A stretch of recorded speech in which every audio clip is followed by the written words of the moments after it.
Le 27 octobre 2017, la déclaration unilatérale d'indépendance catalane fit l'objet d'un hommage appuyé de Jean-Guy Talamoni, président de l'Assemblée de Corse. Alors que le processus de décentralisation français semble bien éloigné du système des communautés autonomes espagnoles, se pourrait-il que ce dernier mène à la même impasse institutionnelle que connaît aujourd'hui l'Espagne? La réponse à cette question dépend de la définition que nous souhaitons donner à la décentralisation.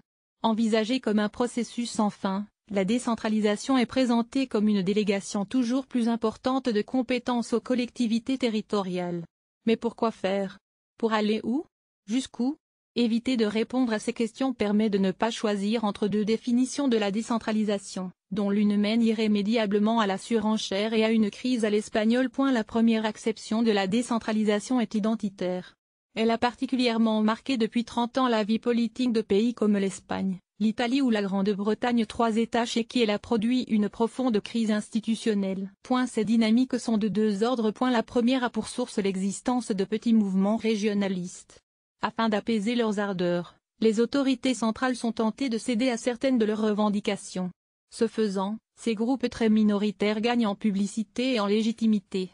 Ils prennent peu à peu le pouvoir dans les collectivités et exigent toujours plus de l'État central. Chaque concession de ce dernier tend à les renforcer, mais leur position de plus en plus dominante transforme le paysage politique local.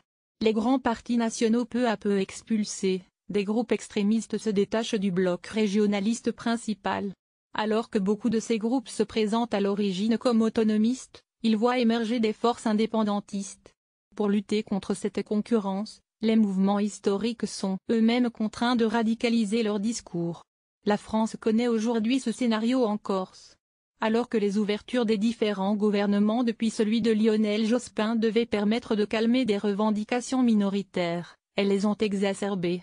Alors que le référendum local de 2003 a marqué l'échec des revendications des indépendantistes pourtant soutenues par l'État, les dernières élections régionales et législatives ont conduit à leur triomphe.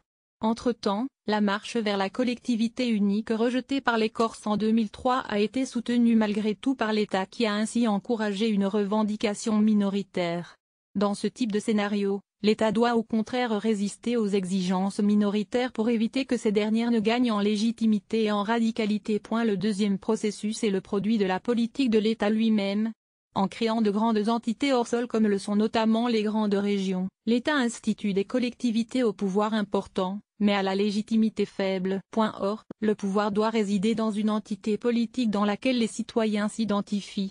L'existence d'un tel groupe d'appartenance est nécessaire pour que la minorité battue aux élections accepte la loi de la majorité au nom de la conscience d'appartenir à une communauté politique. Pour de telles entités, il convient donc de légitimer leur existence en produisant un discours et un récit qui singularisent la région. Cette singularité n'est pas tant à chercher dans l'histoire de nos territoires. Le régionalisme institutionnel s'est en effet fait fort de construire un roman national local ayant souvent peu à voir avec les faits. Peu à peu il tend à produire une conscience commune dans une partie de la population en opposant les intérêts des gens d'ici avec ceux de Paris ou des autres.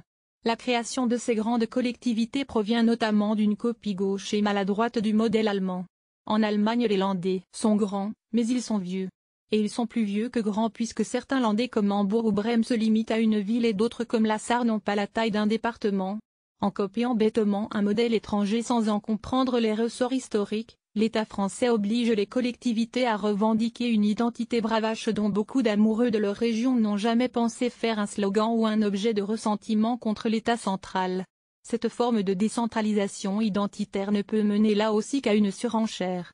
Plus la collectivité prétend incarner une identité brimée, plus elle peut faire valoir sa légitimité. Pourtant, une telle analyse ne doit pas conduire à penser que la décentralisation est un phénomène mortifère qui mène la France tout droit à une crise à l'espagnole. Il y a très clairement un malentendu entre un personnel politique local qui voit la décentralisation comme une réalité de terrain permettant d'agir à